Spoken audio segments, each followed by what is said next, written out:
ለዚህ ነው ቅዱስ ጳውሎስ በዚህ ምልክት ላይ ምን መኖር አለበት? ምኞት መኖር አለበት። ማለት በምኞት መቃጠል ማለት ነው።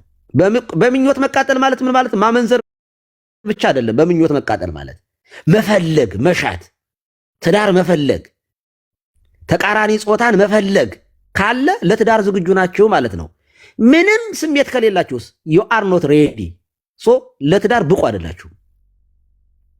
ኦኬ እንዲህ እንደሆናችሁ ምንም ስሜት ሳይኖራችሁ ብትገቡ ደግሞ ተቃራኒ የምታገቡትን ሰው ለሌላ ወደ ዝሙት እንዲሄድ ከናንተ ውጭ ሌላ እንዲያይ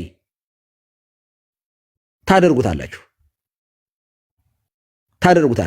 እና ወሳኝ ነገር ነው ይሄ። በጣም ዲፕ የሆነ ትምህርት ነው። እውነት ለመናገር በጣም ዲፕ የሆነ ምክር የሚያስፈልገው ነገር ነው። እንደዚህ በቀላሉ አውርቻችሁ ጥያቄያችሁን የምመልስበት አይደለም።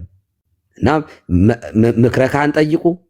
ደግሞ ምክረ ካህን ሁሉ የንስሐ አባት ሁሉ ማስተማር ላይ ይችላል። ሊያስተምሩ የሚችሉ በደንብ ሊረዱ የሚችሉ ካህናትን የንስሐ አባትን ባይሆኑ ምክር መጠየቅ ይቻላል። ማንኛውም ሰው ዲያቆን የሆነ መምህር ሊሆን ይችላል፣ መነኮሳትንም ሊሆን ይችላል። ምክር መጠየቅ ይቻላል። ንስሐን ደግሞ ለንስሐ አባት ብቻ ነው እንደማለት ነውና እንደማንኛውም ከዚህ የዘለለ ነገር ካለ በውስጥ አውሪኝ። ሃይማኖት በውስጥ አውሪኝ፣ ፎሎ አድርጊኝ፣ አይ ጻፊልኝ። ሌላውን ማውራት እንችላለን። እግዚአብሔር ይስጥልኝ። አመሰግናለሁ። አመሰግናለሁ። አባታችን ቃለ ሕይወት ያሰማልን፣ ተስፋ መሰማት ያወርስልን፣ በቤቱ ያጽናልን።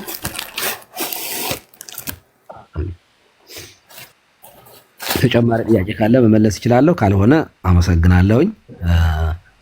ቃለ ሕይወት ያሰማልን አባታችን። ግን እኔ አንድ ጥያቄ አለኝ። አንዴ ሌላችሁ ቀጥሉ። አንዴ ስራ እሺ፣ ቀጥሉ ሌሎቻችሁ። ጥያቄ ካለ ቀጥሉ። አይ ባይዘው ይሄ ነገር አልገባንም ሲያወሩ አሁን ትክክል አይደለም የምትሉ ካላችሁ መጠየቅ ትችላላችሁ። ሚስ አንደርስታንድ ሚስኮት አድርጎ ማውራት ግን አይፈቀድም። ትክክል አይደለም። የሰውን ንግግር ያልተረዱትን ነገር መተንተን ተገቢ አይደለም። እና ጥያቄ ካለ ኤኒ ታይም ሬዲ ነኝ ለመጠየቅ።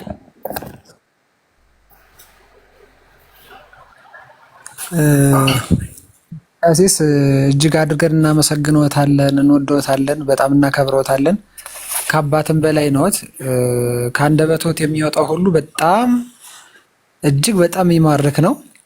ከምክር በላይ ነው ማለት ማንም ሰው ሊመክር ይችላል። በቃ ብዙ አባቶች ሊመክሩ ይችላሉ። እርስዎ ግን ከመምከር በላይ በጣም ከአንደበቶ የሚወጣው ነገር እጅግ በጣም ማራኪ ነው። ደስ የሚል አንደበት ነው ያለዎት።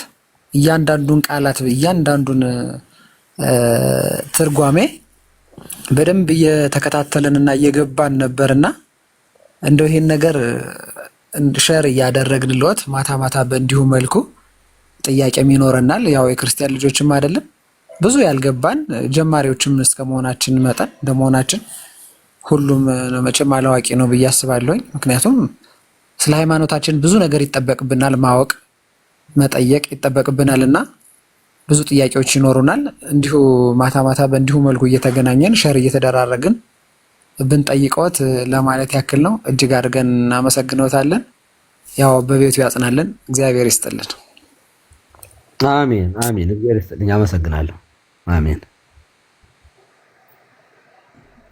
እሺ ተመልሻለሁ። አባታችን ተመልሰሻል? እሺ እግዚአብሔር ይስጥልን። ታናሽነታችንን ሳይነቁ ገብተው እንደዚህ ስላስተማሩን እግዚአብሔር ያክብርልን፣ ፈናቶትን ይባርክልን። እና የኔ ጥያቄ ምንድነው ለምሳሌ አንድ ሴት እና አንድ ወንድ ተጋብተው በቃ ምንም ተለያዩ እንበልና ምንም የማይገናኙ ከሆነ ከዛ ያ ሰው ወይም ያች ልጅ ወይም ያ ልጅ ሌላ ቢያገቡ በቤተ ክርስቲያን እንዴት ይታያል? ኃጢያት ነው ወይስ አይደለም? እና ሌላኛዋ ልጅ ያንን ልጅ ብታገበው እሷ ላይ ምን አይነት ማለት ምን ትሆናለች? እንደ ኃጢያት ይቆጠርባታል ወይ? የሰው ባል እንዳገባች ይቆጠርባታል ወይ? የሚለውን እስኪ ይሄንን ያብራሩልን። እሺ ጥሩ ጥያቄ ነው። ጥሩ ጥያቄ ነው። አንደኛ ትዳር ሊፈርስባቸው እግዚአብሔር መጀመሪያ ትዳርን ሰው ምንድን ነው የሚለው? አኮሰናይ ለጓለማዊ ይንበር ባይት ሆነዋል የሚለው ሰው ብቻውን ይኖር ዘንድ መልካም አይደለም፣ የሚመቸውን ረዳት ንግበር ሎቱ ቢጸ ዘትረዶ ወይም ዘይረድዎ ይላል። ገና ጾታው ከፍጥረት በፊት ስለነበረ ይህንን ንግበር ሎቱ የሚለው ዘይረድዎ ብሎ በወንድ አንቀጽ ይናገራል። ግን የሚረዳውን ወይንም ደግሞ የሚመቸውን ረዳት ነው የሚለው። የሚመቸው ረዳት እንፍጠርለት ሲል ጾታን አይለይም እዚህ ላይ። ኦኬ ይሄ ፕላኑ ነው፣ የእግዚአብሔር ሐሳብ ነው። ኦኬ ሰው ብቻውን ይሆን ዘንድ መልካም አይደለም አንደኛው ነው።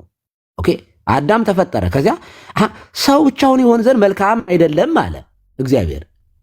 ከዚያ ምን አለ? ሥላሴ ነው። ከዚያ የሚመቸውን ረዳት እንፍጠር አለ።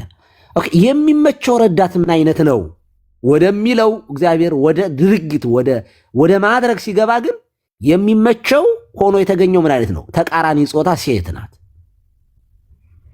ሰው ብቻውን ይኖር ዘንድ የተባለው መጀመሪያ አዳም ነበረ።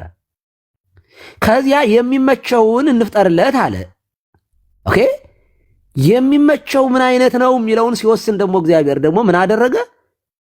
የሚመቸው ወንድ አይደለም። ባይዘው ወንድ ለወንድ የሚመቸው ነው ቢፈጠር ነው እኮ ኃጢአት አይሆንም ነበር እኮ። እግዚአብሔር ረዳት ያስፈልጋል ደግሞ የሚመቸው ለወንድ ወንድ ነው ብሎ ወንድ ቢፈጥር ነው በሔዋን ፋንታ ኃጢአት አይሆንም ነበረ። ግብረ ሰዶማዊነት ዛሬ ኃጢአት የሆነው ሰው ብቻውን ሲሆን ዘንድ መልካም አይደለም። የሚመቸውን እንፍጠር ካለ በኋላ የሚመች ሴት ሆና ተገኘች ለወንድ። ኦኬ ስለዚህ ለአንድ ወንድ የሚመቸው ሴት ናት እንጂ ወንድ አይመችም። ወንድ ከሆነማ የባሰ መከራ ነው፣ ስቃይ ነው፣ ገሃነም ነው፣ ሰዶማዊነት ነው። ለሴት የሚመቻት ወንድ ብቻ ነው። ሴት ለሴት ይህንን አሁን የማወራው በምንድን ነው? የተፈጠረበትን ሴት የተፈጠረችበትን ፐርፐዝ ለማውራት ነው። ኦኬ ብዙ ተባዙ ምድርን ሙሏት አለ እግዚአብሔር። ኦኬ የሚመች አንደኛ ረዳት እንግዲህ የሚመች የሚለውን ብዙ ነገር አንኛው ስሜት ነው። ባይዘው ኢንቴንሽናሊ የሰው ተፈጥሮ ምን ይፈልጋል? ስሜት አለው። እንስሳት፣ እጽዋት በነገራችን ላይ ባዮሎጂካሊ ወንድና ሴት ሆነው ሲተከሉ ፍሬ የሚያፈሩ ዛፎች አሉ። ሴት ብቻ ዛፍ አለ ከሆነ ፍሬ አያፈራም፣ ቅጠል ብቻ ሆኖ ነው የሚቀረው። እንስሳት ከእንስሳት ጋር ተቃራኒ ጾታ ሲያደርጉ ነው ዘር የሚተኩት። ስለዚህ እንስሳት የራሳቸው ፈቃድ አላቸው፣ ፍላጎት አላቸው። ፍላጎታቸውን አይታቸው ከሆነ በሬ ወንድ በሬ ላይ አይሆን። ወንዱ በሬ ፍላጎቱን ወደ ማን ነው የሚሆነው? ወደ ሴቷ ነው የሚሄደው። ሴቷ ወደ ወንዱ ነው የምትሄደው። ተፈጥሮ እንኳ አያስተምራቸውም ይላል ቅዱስ ጳውሎስ በሚገርም ሁኔታ። የሰው ልጅ ግን ውሻ የማያደርገውን ከብቶች የማያደርጉትን ያደርጋል። ሰዶማዊነት ባይዘው ከእንስሳ ማነስ ነው። ከእንስሳ ማነስ ማለት ነው፣ ከተፈጥሮ ውጭ መሆን ነው። ስለዚህ ትዳር ስለ ሶስት ነገር፣ አንደኛው በፍትወት እንስሳዊ ከሌላ ጋር አዳም እንዳያመነዝር፣ ኦኬ ከሚመስለው ጋራ በምኞቱ በምኝታው በአልጋው የሚመቸውን ረዳት፣ አንደኛው ይሄ ነው። ሁለተኛ ብዙ ተባዙ ምድርን ሙሏት ብሏል እግዚአብሔር። ኦኬ መብዛት መባዛት በምንድን ነው ያለው? በነገራችን ላይ ሁለቱንም ትርጉም የሚይዘው ይሄ ነው። መብዛት መባዛት አለ። ኦኬ መብዛት መባዛት መውለድ መዋለድ ማለት ነው። ለዘር ነው አንደኛው፣ ዘርን ለመተካት። ሁለተኛው ዘርን በመተካት ውስጥ ምን አለ? ፍላጎት አለ፣ ፈቃድ አለ። ስለዚህ ፈቃዱን ደግሞ ከእንስሳ ጋር አያረግም ሰው ከዚያ ለመጠበቅ። ሁለተኛው። ሶስተኛው በህይወታቸው ለመረዳዳት። እሱ የሆነ ነገር ሲሰራ የሆነ ነገር እኔ ቤቴ ውስጥ የሆነ ነገር ስሰራ ባለቤቴ ታግዘኛለች። ብቻዬን ሆኜ የማልሰራቸው ስራዎች አሉ። አንዴ ነይ እምልበት ነገር አለ። ነይማ ይሄንን ያዥልኝ እምልበት ነገር አለ። የሆነ ነገር ልሰራ ስል የሆነ ነገር በዚህ እንዲረዳዱ ምናልባት አዳም ቤት ውስጥ የሚሰራ ከሆነ ሔዋን ውጭ ያለውን ስራ እንድትሰራ ሔዋን ቤቱ የሥራ ክፍፍል በኋላ ነው የመጣው። ሔዋን የቤቱን የምትሰራ ከሆነ ደግሞ አዳም የውጩን እንዲሰራ ስለ ሶስት ነገር ነው። ታዲያ ፍቺ መጀመሪያ የሚፈቀደው በምን አይነት መንገድ ነው? ኦኬ አንደኛ ፍቺ ይፈቀዳል አይፈቀድም? አይፈቀድም። ግን የመጨረሻ ማሰሪያውም መደምደሚያውም አይፈቀድም የሚል ነው። ኦኬ ግን ይሄ ነገር የማይሆንበት አጋጣሚ አለ የለም? አለ። ኦኬ እነዚህ አጋጣሚዎች ምን ሊሆኑ ይችላሉ? አንደኛው ትዳር ሊፈታበት የሚችለው ነገር ዝሙት ሊሆን ይችላል። በዝሙት ምክንያት ይሄ ዝሙት የሚለውን በጣም በቀላሉ የምናየው ነገር አይደለም። አክሲደንታሊ የወደቀ ሰው ሊኖር ይችላል። ሰው አክሲደንት በገጠመ ሁሉ ትዳሩን ይፍታ ማለት ግን አይደለም። በአክሲደንት መውደቅ ዝሙት ላይሆንም ይችላል። አንድ ሴት አንድ ባለትዳር ብትደፈር ይሄ ዝሙት አይደለም፣ ተደፍራ ነው። ልጅም ልትጸንስ ትችላለች። አሁን ይሄ አክሲደንት ስለሆነ ትዳር ሊፈታ አይገባም። በዚህ በፍጹም አይገባም። በቃ ንስሐ ኦኬ በነዛህላልነት ራሷን ባለመጠበቅ ለዚያ ተጋልጣ ከሆነ ንስሐ ያስፈልጋል።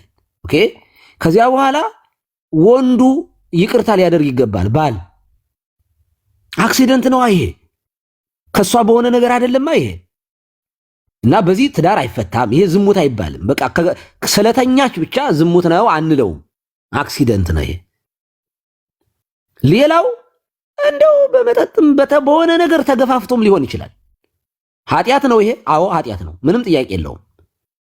ግን በአንድ ቀን አጋጣሚ የሆነ ሰው በዝሙት ቢወድቅ ትዳሩ መፍታት አለበት? በፍጹም። ልጅ አለ፣ ሌላ ብዙ ነገር አለ ትዳር ውስጥ። ከተቻለ በተቻለ መጠን ይቅርታ ሊያደርግ ይገባል። ንስሐ መግባት አለባት ወይም አለበት። ዝም ብለን በዝሙት ሲባል ዝም ብሎ ቀጥታ ሄዶ መተኛ ስለተኛ ብቻ ትዳር ይፈታ የሚባል ነገር ስለሌለ ነው ባይዘይ። ኦኬ ታዲያ ምንድን ነው ዝሙት የሚባለው?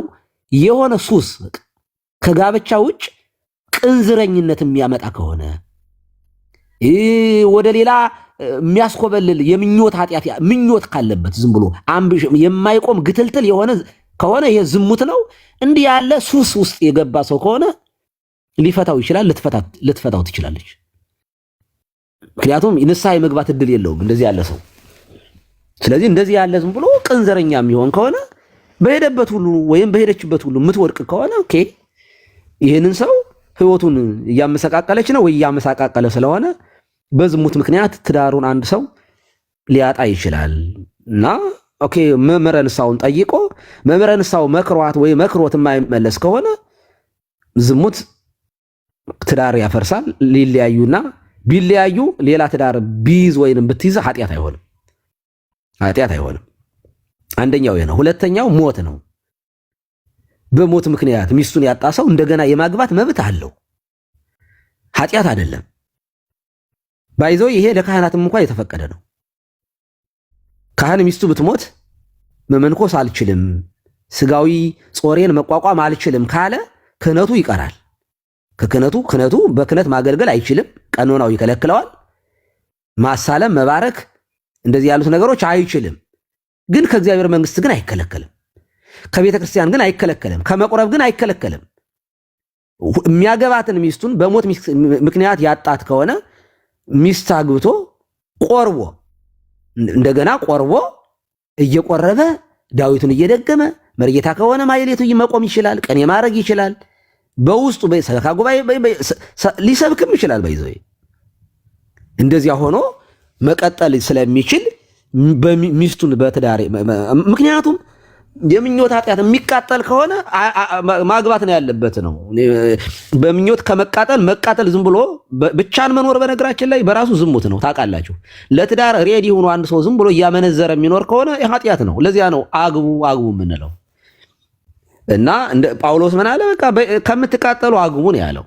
እንደኔ ግን ኦኬ እኔ ጌታን እንዴት ማገልገል እንዳለብኝ ስለሆነ ማምነው እንደዚያ ቢኖሩ መልካም ነው አለ። አይ ካልቻለ ግን ያግባ ስለሚል ማግባት እና እንደዚህ ያለ ሰው በሚስቱን ትዳሩ በዚህ ምክንያት በሞት ምክንያት ሊፈታ ስለሚችል ማግባት ይችላል ነው። ሶስተኛው ይሄም አሁን እንደ መጀመሪያው ሴንሲቲቭ ኢሹ ነው፣ በሃይማኖት ምክንያት ነው።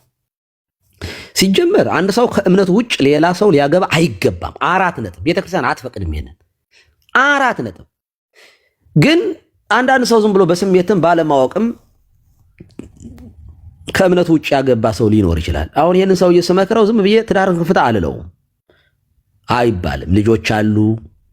ሰውየው የሚመለስበት መንገድ ሊኖር ይችላል፣ ወይ የምትመለስበት መንገድ ሊኖር ስለሚችል እሱ ላይ ነው በጣም ጊዜያችንን የምናጠፋው። አደጋ የሆነ ውስጥ ነው የገባ ወይም የገባችው ወይም የገባው ትክክል አይደለም። ከዚህ ለመውጣት ካህኑ ያግዛል፣ ይረዳል። ግን አንድ ሰው ከተጋቡ በኋላ ራሱ እምነቱን ቢቀይር አንድ ወንድ ባል ወይንም ሚስት ቢቀይር የማይመለስ ከሆነ ሃይማኖቱን ከካደ ትዳሩን ሊፈታ ይችላል። አንድ ሰው መብቱ ነው። ምክንያቱም ከእግዚአብሔር ምንም የሚበልጥበት ነገር የለውም። ሃይማኖቱን አንድ አይነት እምነት ከሌላቸው መቁረብ አይቻልም። ስለዚህ ካልቆረበ አንድ ሰው ደግሞ ከዘላለም ሕይወት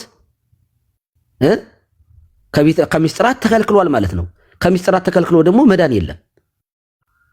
ስለዚህ አንድ ሰው መናፍቅ ባል ያላት ወይንም ሚስት ያለው ሰው መቁረብ የማይችል ከሆነ በቤተ ክርስቲያን ውስጥ ኦኬ፣ ከቤተ ክርስቲያን ሕይወት እየተለየ ስለሆነ ከቤተ ክርስቲያን ውጭ ደግሞ ደህንነት ስለሌለ የግዴታ መክሮ አስመክሮ ምን ብሎ ደክሞ ድካም ያስፈልጋል።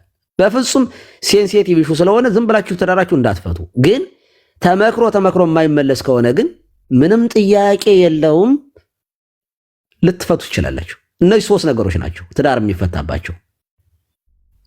በእነዚህ ምክንያት የተፈታን ሰው ማግባት ይቻላል ወይ ነው። በቂ የሆነ ቤተክርስቲያን መስክራ መምረ ንስሐ አውቆ ሽማግሌ አውቆት አገር አውቆት በዚህ አይነት መንገድ ትዳሩን ያጣ ሰው እንደገና ትዳር ቢጠይቅ ኃጢአት አይደለም። ማንኛውም ሰው ሊያገባው ልታገባው ወይንም ሊያገባት ይገባል፣ ይችላል።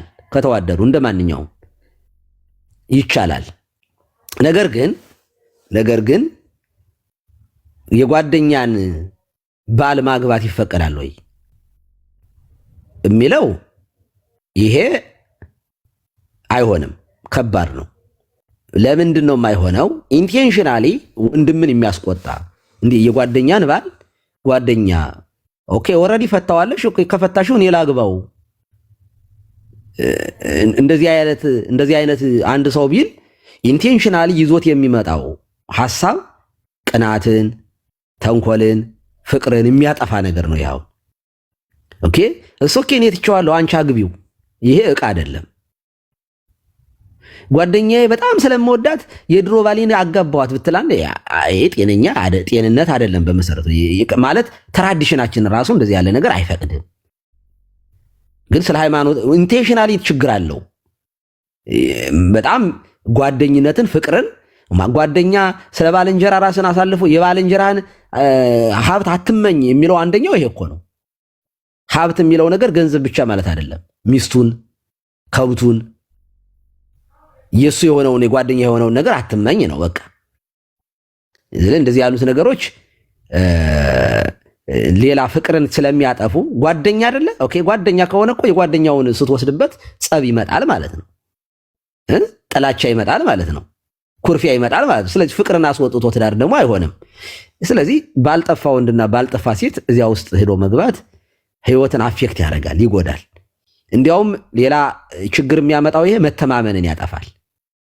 አሁን የጓደኛሽን ባል ወይም የጓደኛህን ሚስት ብታገባ ከተወሰነ ጊዜ በኋላ ቅሬታ ሲፈጠር፣ ለምሳሌ የጓደኛህን ሚስት ብታገባት እና የሆነ ታይም ላይ ብታስቀይማት፣ ድሮስ አንተ ምን ለጓደኛህ ያልሆንክ አንተ እኮ የጓደኛህን ሚስት እኮ ያገባህ ሰው ነህ። ስለዚህ ነገም የኔን ጓደኛ እኮ ልታገባት ትችላለህ ህሊና የሌለህ ብላ ጭንቅላት ክልት መታ ትችላለች። በነገር አደገኛ ነገር ነው። ቅድመ ጋብቻ ጾታዊ ግንኙነት አደገኛ ከሚያደርገው ነገር አንዱ ኃጢአቱ እንዳለ ሆኖ ትዳር ያበላሻል። በጣም ነው ትዳርን የሚያበላሸው። ለምንድነው? ከተጋቡ በኋላ መተማመንን ያጠፋል፣ ቅናትን ያመጣል። በቀላሉ አብራችሁ የምትተኙ ከሆነ ወጣ ባልሽ ቁጥር የሆነ ሰው በቀላሉ ሄደሽ ከሆነ ሰው ጋር ተኝተሻል ብሎ ያስባል። በቀላሉ አግኝተሽው ከሆነ በቀላሉ ወጣ ሲል በቀላሉ እንዳንቺ ሌላዋም አግኝታው ወደቀብኝ ብለሽ እንድትጠራጠሪ አይምሮሽ ሳይኮሎጂካሊ እንደዚያ መተማመንን ሊያጠፋ ስለሚችል ታማኝነትን ይዞ የገባ ሰው ግን የፈለገው ነገር በቀላሉ ካላገኘሽ ጓደኛሽ በታምር አላደርገውም ብለሽ ወደ ትዳር ከገባሽ ግን ምናልባት ከጓደኛውም ጋር ከሌላም ሰው ጋር ተቃቅበሽ መንገድ ላይ ቢያይሽ እንኳን በፍጹም አይጠረጥርሽም። በፍጹም። ምክንያቱም ባል የትዳር ይብለሽ ያገባሽው ለመረጥሽው ሰውዬ በቀላሉ አልተገኘሽም እና ትዳርሽ ላልሆነ ለሌላ አካል እንደው ራስሽን አሳልፈሽ እንደማሰጭ ይተማመንብሻል፣ ሞገስ ያገኝብሻል፣ ይኮራብሻል። የት አመሸሽ? የት ገባሽ? የት ወጣሽ? ከማን ጋር ነው የምታወሪው? ምን ያስገለፍጥሻል አይልም። የኔ ሚስት በታምር ነው የሚለው። አልጠረጣትም። ምናልባት እንደው በሆነ ጉዳይ ከሆነ ሆቴል እንኳን እንደው የሆነ ካልጋ እንኳን ስትወጡ ቢያይ ላይጠረጥር ሁሉ ይችላል። አታረገውም። በሆነ ጉዳይ እንደው የሆነ ነገር ፐርፐዝሊ እንደው ገብተው ሊሆን ይችላል እንጂ ኧረ በፍጹም ነው የሚለው። ለምን? ከኋላ ያስቀመጥሽው ክሬዲት አለሽ ወይም ከኋላ ያስቀመጥከው ክሬዲት አለህ እና እንደዚህ ያሉት ነገሮች ስላሉ ተገቢ አይደለም ነው። እንደው በሆነ አጋጣሚ ስሜት ተጫዋጭኗቸው ጓደኛዋ አገባችው። እንደዚህ ያለ ግን የገቡ ከሆኑ ግን ኦኬ አንዴ ገብተዋልና ንስሐ ነው የሚያስፈልገው። ለዚህ ኦሬዲ የጓደኛዋን ጓደኛ አግብታለች። ኦሬዲ የጓደኛውን ጓደኛ አግብቷታል። ኦኬ አንተ ፍታት። በዚህ ምክንያት የተፈታ ትዳር አለ። ባይመለከተንም የነ ሶፊያ ሽባባውና የዶክተር መሐረነ ወዳጀነህ መሐረነ ትዳር አይመለከተንም። ሌላ እምነት ነው ያላቸው። ግን ያላግባብ ትዳራቸው ከተፈታባቸው ሰዎች እነዚህ ሁለት ሰዎች ናቸው። ያላግባብ ማለት ነው። ያው ንቅል የሆነ የጴንጤ ስብከት ትዳራቸውን አበላሸው። እንዴት ያገባ ሰው ታገቢያለሽ እያሉ ጥዝጥዝ አረጓት። ይችልች አግብተዋለች። ኦልሬዲ 2 ልጅ ወልዳለታለች። እና መችስ ጴንጤ ንቅል አይደል? ልጅቱ ደግሞ ትዳሯን ፈታ ቁጭ። ይኸው ዛሬ ስንት ዓመቷ ነው ያለ ትዳር? ትክክል አይደለም። ኦልሬዲ እኮ ገብታበታለች። ከገባችበት በኋላ ንስሐ ገብቶ ህይወትን ማደስ እንጂ የሚያስፈልገው እንደገና አመንዝራነት ነው። መፍታት ራሱ ፍች ራሱ ኃጢአት ነው። እና ሁለቱ በጣም በነገራችን ላይ ሳላስበው የሚሆን የሚያነሳውት ግን ደግሞ በማንሳት ደስ ይለኛል። በጣም ነው የምናደደው በእነዚህ በሁለቱ ሰዎች። ዶክተር መሐረነ በጣም የምወደው ሰው ነው ማለት ወዳጄ ነህ። በጣም የማከብረው ሪስፔክት የማደርገው ሰው ነው። መጽሐፉንም አንብቤ ኮሜንት ሰጥቼው አውቃለሁ ከ15 ዓመት በፊት ደውዬ አግኝቼው በስልክ ገና እናንተ ዶክተር ወዳጄ ነህ የሚባል ሰውዬ ከማወቃችሁ በፊት ነው ያውቀዋለሁ። ባይዘይ በመጽሐፉ ነው ደግሞ የማርያም ታላቅ አይምሮ የሚል መጽሐፉን አንብቤ ነው ደውዬ ያገኘሁት። 17 ዓመት ምናምን ይሆነዋል አይ ቲንክ እንደዚህ አካባቢ። እና ሰውየው በጣም ጥሩ መካሪ ነው። በጣም ጥሩ ሰው ነው ፐርሰናሊቲው። እሷም ቢሆን ፐርሰናሊቲው አንዳንድ የአይምሮዋን የሆነ ወሰድ ያረጋታል። የሆነ የምጽፋቸው ነገር ፌስቡክ ላይ የሆነ ነቀል ያረጋታል። ባለፈው ቴክስት አድርጌላታል። የሆነ ጽሁፍ ጽፋ አናዳይ ማለት ነው። ግን ትክክል አይደሉም። አሁን እሷ ደውላ ብታማክረኝ ትዳራቸው እንዲመለስ ነው ፍላጎቴ። ኃጢአት አይደለም። ልጆች ወልደዋል። ንስሐ ገብተው ህይወታቸውን እንዳዲስ ማደስ ሌላ ችግር ከሆነ እጠረጥራለሁኝ እኔ አይ ዶንት ቲንክ ሶ። ይሄ ብቻ አይመስለኝም። ግን እንደ ምክንያት ያደረጉት እሱን ስለሆነ ነው። ስትናገርም ስለሰማዋት ነው። ትክክል አይደለም። አንድ ሰው በስህተት ትዳር ውስጥ ከገባ በኋላ አይ አንዴ ተሳስቻለሁና ልፍታ አይባልም። ኦልሬዲ ገብተሃል። ከገባበት በኋላ በንስሐ ያንን ተቋሙን ማስተካከል ነው እንጂ ልጆችን በትነህ ለጌታ ነው ትዳርክን የፈታው? ለጌታ ነው ልጆችን ያለ አባት ያለ እናት ያስቀራቸው የሚባል ነገር የለም። እና ትክክል አይደለም ነው። ከገባችሁ እዚህ ውስጥ ገገባችሁ ግን ገና ያኮበኮባችሁ በዚህ አይነት ህይወት ያላችሁ ካላችሁ ግን አራ ቢቀርባችሁ ነው የሚመረጠው። አይ ዶንት ቲንክ ሶ ያ ሰው ራሱ ሚስቱ ጓደኛችሁ እንደነበረች እያወቀ ሲያገባችሁ ጤንነትም አይመስለኝም። ወይም ለሷን ለማናደድ ሊጠቀምባችሁ ይችላል። የቀድሞ ሚስቱን ለማናደድ ሊጠቀምባችሁ ይችላል። ወይ የቀድሞ ባሏን ለማናደድ ልትጠቀምበት ትችላለች። እኔ እንድትርቁ ነው የምመክረው። ኦኬ እንድትጠነቅቁ ነው። በስሜት ስል ምን ማለት ነው? ባይዘይ ዝም ብላችሁ ኢሞሽን ዝም ብሎ አብሮ መተኛት አልጋ ስሜት ታሸንፏችሁ ወድቃችሁ ትዳር ከመሰረታችሁ ግን ኦኬ ለዚህ መፋታት ሳይሆን መፍትሄው ንስሐ መግባት ነው። በንስሐ ማደስ፣ ኃጢአትን ማጠብ፣ ቆሻሻን ማስወገድ ነው መፍትሄው። እሱ ነው እና ይሄንን መረዳት ያስፈልጋል ነው። መልሸልሽ ሆነ ሱላማጢስ? አዎ በሚገባ አባታችን ቃለ ሕይወት ያሰማልን። ግን አንድ ካላበዛው ፖት አንድ እሺ፣ ቀጥይ፣ ችግር የለውም ቀጥይ። አጠር ለማድረግ ሞክራለሁ ከዚህ በኋላ ይቅርታ እንዳሰለችኝ። እሺ ኖ ችግር የለውም፣ እኛ ችግር የለብንም። እርስዎን ስራ ምናምን እንዳንይዘውት እንጂ። አዎ ችግር የለውም። ለምሳሌ አንድ ሴትና አንድ ወንድ በእጮኝነት ህይወታቸው ለምሳሌ ማለት ጀስት አሁን ከሱ ኋላ ከሷ የኋላውን ብዙ ሳይጠናኑ ግን ኦልሬዲ ፍቅር ጀምረው ምናምን እንጋባ ምናምን ተባብለው ሌላ ሀገር ለምሳሌ በውጭው ዓለም ቢሆኑ እሱ ሌላ ቦታ እሷ ሌላ ቦታ ሆኖ በጣም ርቀት ቦታ ሆነው እሱ ሚስት አግብቶ ፈቶ ቢሆን ሚስት አግብቶ እንደፈታ እሷ ባታቅ ወይም ልጅም ወልዶ ቢሆን ግን ያ የራሱ ህይወት እንዳለ ሆኖ በተለያየ በሌላ ምክንያት በሆነ ምክንያት ያው ብዙ በሀገራችን ላይ በተለያየ ምክንያት ባልና ሚስት ይፋታሉ። እንዲሁ አሁን ሶስቱ ባስተማሩን ምክንያት ብቻ ሳይሆን በሌላ ዝም ብሎ በቃ የኛ ሰው ይፋታል አይደል? እንደዛ ተፋታው ከዛ ከሌላ ልጅ ጋር እሱ ሌላ አዲስ ህይወት ምንም እንዳላገባ እንዳልወለደ ነግሯት ያቺ ልጅ ያንን ልጅ ብታገበው እሷ ምንድነው ኃጢአት አለባት ወይስ የለባትም? ወይ አውቃስ እንደገና ደግሞ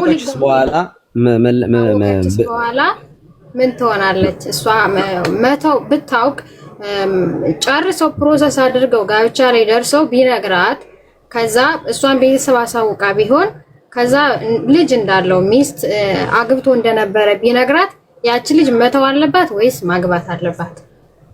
ከመጀመሪያው ጥያቄ መተው አለመተው የሷ ፍላጎት ሆኖ የእግዚአብሔር ሐሳብ ግን አለመተው ነው። ለምንድነው? ኦልሬዲ ዋሽቷታል። አዎ ቀጥፏል። በነገራችን ላይ አንደኛው አደጋ ይሄ ነው። በነገራችን ላይ እኔ በጣም ይገርመኛል። ትዳርን የሚያክል ትልቅ ህይወት አብሮ ሌትም ቀንም አብረህ የምትኖርበትን ነገር ደብቀህ እንዴት ትዳር ውስጥ ትገባለህ? ያውም ደግሞ ልጅን የሚያክል ለሰማይ ለምድር የከበደ ነገር። እኔ ይገርመኛል። እኔ ዋሽታችሁ ትዳር የምትይዙ ሰዎች ጤነኛ ናችሁ? ግን ህይወት እኮ ነው። ነገ እኮ ይመጣል እኮ ገና ሰርግ ላይ ነው የሚመጣው። ባይዘው የዛው የሰርግ ቀን ያንተ መረጃ ይወጣልሃል እና እድሜ ልክን መበጥበጥ ነው የምትፈልገው። ለዚህ ነው ፍጹም የሆነ መተማመን መኖር አለበት ትዳር ውስጥ። ልጅን እንዴት ደብቀህ ትገባለህ? ልጅ እኮ አይደበቅም። አንተ በተደብቀው ልጅ አባዬ ብሎ ይመጣልሃል እና ነገ ትዳርክን እንደሚበጠበጥ አታውቅም። ስለዚህ አንደኛው በጣም ደብቀን የምንገባው ነገር ባህሪያችንን እንኳን ደብቀን መግባት የለብንም። መጠናናት የሚባለው አንደኛው መልካም ጎኑ ይሄ ስለሆነ ነው። ኦኬ። ስለዚህ ሳታውቅ በማግባቷ ኃጢአት አይደለም። ሲጀመር የእሷ ኃጢአት አይደለም። ኦኬ።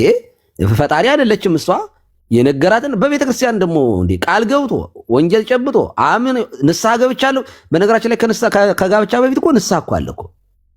ንስሐ እኮ ይገባል። 40 ቀን ምናምን ይጾማል እኮ። ሰው ንስሐ ሲገባ አንድ ሰው ደብቆ ነው ማለት ነው። ካህኑ ራሱ ይህንን ነገር ሳያውቁ ነው ልጆቹን የሚያጋቡት። እና እንደዚህ ያሉት ነገሮች ትክክል አይደሉም። ግን ሆነ በቃ ተደብቆ እንደዚህ ያለ ደብቆ ምንም ገባ ምንድነው ማድረግ ያለባት ያቺ ሴት ወይም ምንድነው ማድረግ ያለበት ያ ወንድ? ማድረግ ያለበት ትዳሩን ማከም ነው። በምን በንስሐ ነው። በመፍታት መፍትሄ አይሆንም። እንግዲህ ይሄ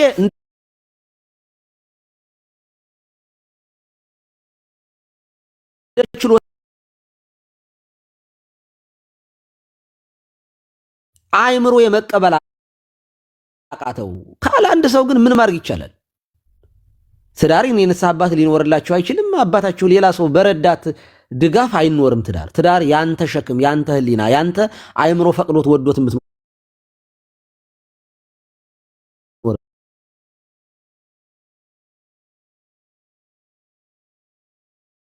ከሆነ ኦልሬዲ አንተ ያለው ሌላ አደጋ ውስጥ ስለሆነ ከዚያ የምትወጣበትን መንገድ ይሄ መምረ ንስሐ የሚያደርገው ነገር ነው። እዚህ ጋር መናገር አልፈልግም። ስለዚህ ማግባቷ ወይንም ማግባቱ ባለማወቅ ተደብቆ ማግባት ኃጢአት አይደለም። ከዚያ በኋላ ቢያውቅ ግን እውነት ለመናገር ልጅ በረከት ነው። እኔ አንድ ሰው ከትዳሩ ውጭ ባይሆን ከዚያ በኋላ ያለው ህይወቱ ታማኝ ከሆነ በስህተትም ሊሆን ይችላል የወለደው፣ በስሜት ሊሆን ይችላል። ከ6 ከ7 ወር በፊት እኮ ያው አንዱ ቄስ እንደዚሁ በስህተት ልጆች ወልዶ ስንወርድበት አልነበር ማለት።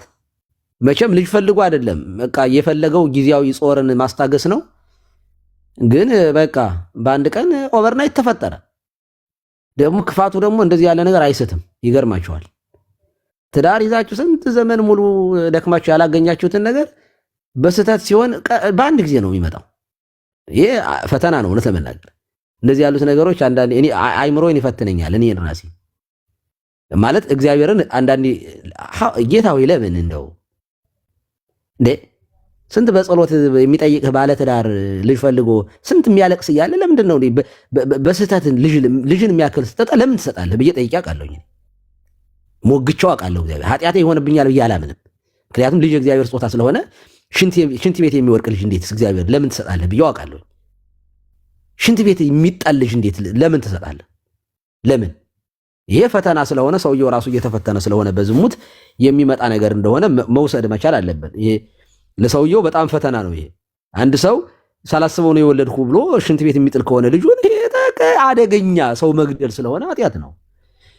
እንደዚህ ያለ ነገር ሊፈጠር ይችላል። ያገባሽው አንቺን ላለማጣት ብሎ ነው የዋሸው፣ ምንም ጥያቄ የለውም። አንተን ላለማጣት ብላ ነው የዋሸችው፣ ጥያቄ የለውም። ውሸቱ ትክክል ነው አይደለም፣ ግን ላለማጣት ነው፣ ምንም ጥያቄ የለውም። ይሄ የሚዋሽ ነገር አይደለም። እኔ ብትረዱት ጥሩ ነው። አንተን ላለማጣት ወይም አንቺን ላለማጣት ብሎ ነው የዋሸው።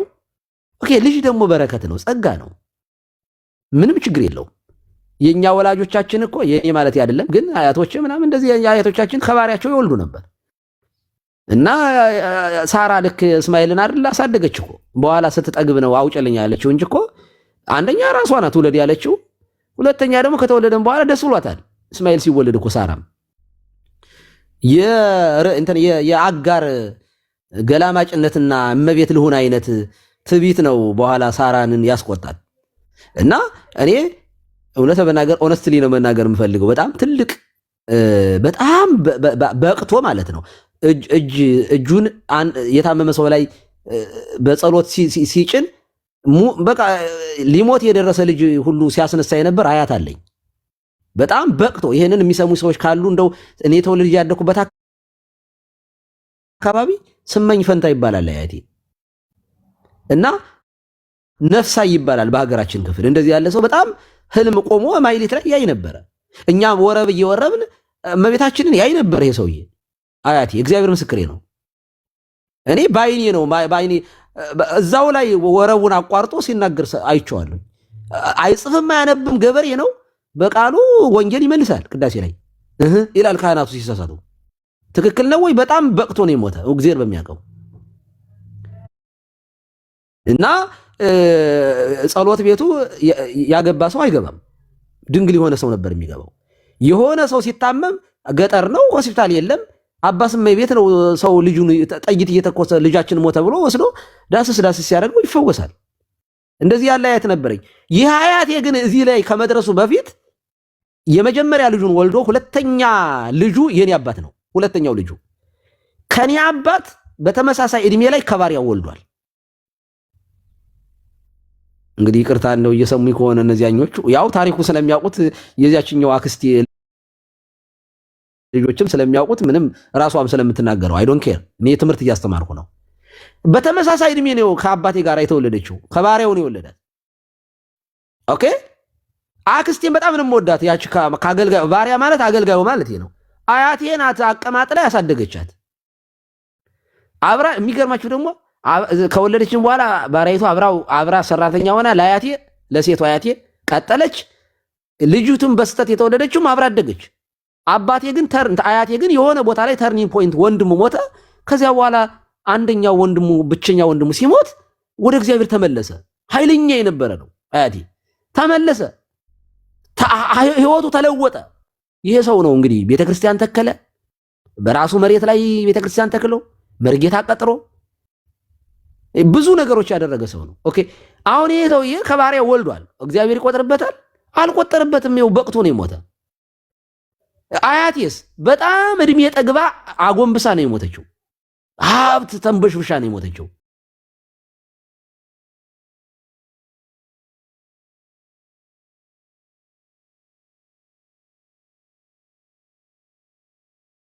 ለመናገር እና መታገስ ያስፈልጋል። ባገኛችሁት አጋጣሚ የምታፈርቱት አለ። እንደ አብርሃም ድንኳን የምትነቅሉት የምትተክሉት አይደለም ትዳር፣ እውነት ለመናገር። ስለዚህ ልጅ በረከት ስለሆነ እንደው በልጅ ምክንያት እውነት ሊካፈለኝ ነው እኮ ኢንቴንሽኑ ራሱ እኮ ደግሞ ከልጆች ጋር አብሮ ሊወርስ ነው። ደግሞ ሲጀመር የሚወረስ ሀብት ኖሮ አይደለም። ይሄ እኮ ነው እንጂ ሌላ ምን ችግር አለው? የራሱን ህይወት ነው የሚኖረው። ምን ከጎረቤታችን በምን ይለያል? የባላችሁ ልጅ ወይንም የሚስታችሁ ልጅ ሌላው ሰው እንደሚኖር ነው የሚኖረው። ምን ለምን ይጠላል? ኦኬ አንዴ ደግሞ የእግዚአብሔር ስጦታ ነው፣ ፍጡር ነው። ሰው ጉዲፈቻ ያሳድጋል እንኳን አይደለም የባሏን ልጅና ወይንም የሚስቱን ልጅ ምን ችግር አለው? ከተፈጠረ በኋላ እኔ ትዳር መፍታት ተገቢ ስላልሆነ ባለማወቅ ካደረጋችሁት ኃጢአት አይደለም። ግን ደግሞ አይምሯችሁ መሸከም ካቃተውና ሌላ በቃ ከአቅም የሆነ በላይ ካላችሁ ይሄንን ከመምረታችሁ ጋር አውሩ። ዞሮ ንስሐ የማትገቡበት ከሆነና አይምሯችሁ የማይታከም ከሆነ ቤተክርስቲያን ትኩረቷ ንስሐ የምትገቡበትንና ቀጣዩ ህይወታችሁ የሚስተካከልበት ላይ ነው ኢንቨስት የምታደርገውና እሱን ነው ማለት የምፈልገው። ቴንክ ዩ። እሺ አባታችን ቃለ ሕይወት ያሰማልን። ቀላል አይደለም ባይዞ እንደው ምክር ለመካሪ ቀላል ይሄ ለደረሰበት ሰው ቀላል በሽታ ህመም በጣም ፈታኝ ሊሆን እንደሚችል እገምታለሁ እና በቀላሉ ትታገሱታላችሁ ማለት እግዚአብሔር ጸጋውን እንዲሰጣችሁ በእውነት ጸሎት የምኞቴም ነው እንጂ ቀላል አይደለም ማለት የማታውቁትን ነገር ውስጥ ገብታችሁ ከገባችሁ በኋላ ሰው ሲዋሻችሁ ከዚያ በኋላ እንደዚህ ያሉ ነገሮች ቀላል አይደለም። ግን እግዚአብሔር ጸጋ ስለሚሰጥ ስለሚያስችል መጸለይ ነው ለማለት ነው። እግዚአብሔር መምህር በረከት አይ ቲንክ ከፍተዋል ይመስለኛልና እሳቸው ጋር መሄድ ይኖርብኛል ለተወሰነ ደቂቃ ክላስ ከመጀመሪያ በፊትና እውነት በጣም ደስ ብሎኛል። እግዚአብሔርን ምንም ማለት አይደለም በእውነት ይሄን ደስ ብሎኛል። እህቶችን ልጆችን በመምከሬ በጣም ደስ ነው የሚለኝ። በውስጥ ጽፎልዎታል አባታችን። እሺ ስልክዎትን ቢያስቀምጡልኝ ራሱ ደስ ይለኛል። እሺ አሁን እዚሁ ላይ እጅ ከፍንጅ ይሁን በጨበጣ ካልሆነ እኔ ትዝም አይለኝም። አንድ ልጻፍልሽ። እሺ እንዴት አመሻችሁ? እንዴት ዋላችሁ? እግዚአብሔር ይመስገን። እንዴት ነው ወንድማችን?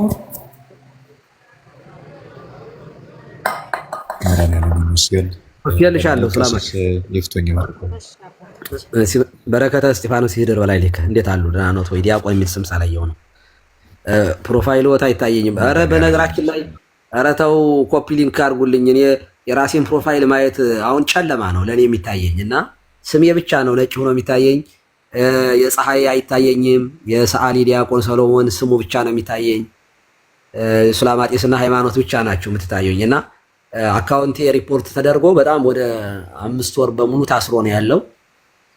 ያው እንግዲህ እኔ እውነት ለመናገር የምጠላው ሰው የለኝም። በዚህ አጋጣሚ እንደው ዝም ብላችሁ እንደው እውነቴን ነው አንድ እግዚአብሔርን በጣም ከማመሰግንበት ነገር በውስጤ ምንም ነገር የለም። የተናደድኩበትን ሰውዬ እንኳን ከተወሰነ ጊዜ በኋላ እረሳዋለሁ እና አንዳንድ ጊዜ እንዲሁ ሪፖርት ለመደረግ የምበቃ አይነት ሰው ነኝ ብዬ አላምንም። ግን በንግግሮቼ ከሪፖርቱ በላይ ውስጥ የሚሰማኝ በንግግሬ ግን አሳዝኛችሁ ከሆነ ለእኔ ኃጢአት ስለሆነ ይቅርታ አድርጉልኝ። ሪፖርት ማድረጉ ግን እኔን አያስለቅሰኝም። ባይዘይ በምንም አይነት ታምር የኮሜንት ጋጋታ በፍጹም የማይሰብረው ሰው ታውቃላችሁ፣ እኔ ነኝ። ብረት ነኝ በዚህ ጉዳይ ላይ የፈለገው እኔ የያዝኩት እውነት ይሁን እንጂ 1000 ሰው ተሰብስቦ ኮሜንት ቢሰጠኝ ወደ ውስጥ እንደማላስገባው ስነግራችሁ በታላቅ የምስራች ነው። እና ጥያቄ ካላችሁ አለው አም ሂር ኦልዌይዝ። እኔ መጠየቅ የምችል ሰው ነኝ፣ መመለስ እችላለሁኝ። እና ሪፖርት አታድርጉብኝ። እናንተ ደግሞ ሪፖስት እና ኮፒ ሊንክ ሼር በማድረግ ያው ለጊዜው ስልጣን ክህነት ተሰጥቷችኋል ማለት ነው። የቲክቶክ የመፍታትና የማሰር በኮፒ ሊንክ እና በእንትን በሪፖስት በማድረግ የምልካቸውን መልእክቶች ከዚህ ጨለማ ከሆነው ፕሮፋይሌ እንድትፈቱኝ በአክብሮት ጠይቃችኋለሁ። ተባረኩ። እግዚአብሔር ባርካችሁ። ሰላም ሁኑልኝ። በውስጥ ጻፉልኝ። ሃይማኖት ጥያቄ ካለ ማትፈልጋቸው ነገሮች ደውይልኝ። እንትን በውስጥ አግኝ። አቤት ዲያቆን። እሺ አባታችን። እሺ ሊቀ ጉባኤ ቤት ተመራይተን ነበር። አስታወሱ እንዴ? ዲያቆን ሰሎሞን ሊቀ ጉባኤ አክሱም ጽዮን ሚዲያ። አዎ አንድ ቀን እዛው ተገናኝተን እዛ በቤተ ኤልሳቤጥ ጉዳይ ስናወራ ምሽተን እንዴ ስዕሎቹን ሁሉ አሳይቻችሁ ነበረ ቪዲዮ ከፍቼ። አስታወሱ? ኦኬ። አዎ አስታወሱኝ። ጥሩ መካሪ ናቸው። እንግዲህ ተወክያለሁኝ። እሳቸው ደግሞ ትንሽ ያስተምሯቸው እየላኩልኝ ስለሆነ መምህር በረከት የተወሰነ ክላስ ከመግባቴ በፊት እሳቸውም ጋር ትንሽ መቆየት ስላለብኝ ፍቀዱልኝ። ይቅርታ። ዲያቆን ሰሎሞን ደግሞ ጠይቋቸውና እሳቸው ደግሞ ይቀጥላሉ። ተባረኩ። ሰላም ዋሉልኝ። አመሰግናለሁ። ከዚህ በላይ የተናደውን ማፍረስ ነው የሚሆን። አለዮት ያሰማልን አባታችን። እናመሰግናለን። ቃለ ሕይወት ያሰማልን አባታችን። እግዚአብሔር ያክብርልን። ታናሽነታችንን ሳይንቁ ስለመጡ እጅግ በጣም በእውነት ያው ሁሌም አይወጣለሁ። ታላቆች ናቸው በጣም ተወደዳችሁ። ሳትንቁ ነው ሁሉም ቤት የምትገቡና እግዚአብሔር ይስጥልን። እንኳን እናንተ ጋር እኔ ጋር ማንም ሰው እኔ አንድ ሰው ቢሆንም ላይቭ እኔን ፈልጎ ከእኔ የሆነ ነገር ፈልጎ ለሚጠራኝ ሰው ሁልጊዜም አለሁኝ። እኔ 1000 ሰው ካልሆነ 500 ሰው ከሌለ እንደዚህ ያለ ስሜት የለኝም። እንደውም እንደዚህ ሰብሰብ ብሎ 2-3 ሆኖ የሚያወሩ ሰዎች ጋር ማውራት የበለጠ ስኬታማ እንደሚያደርገኝ አውቃለሁኝ በአገልግሎቴና በጣም ደስ ብሎኛል ስላገኘኋችሁ። ተባረኩ። ሰላም ዋሉልኝ።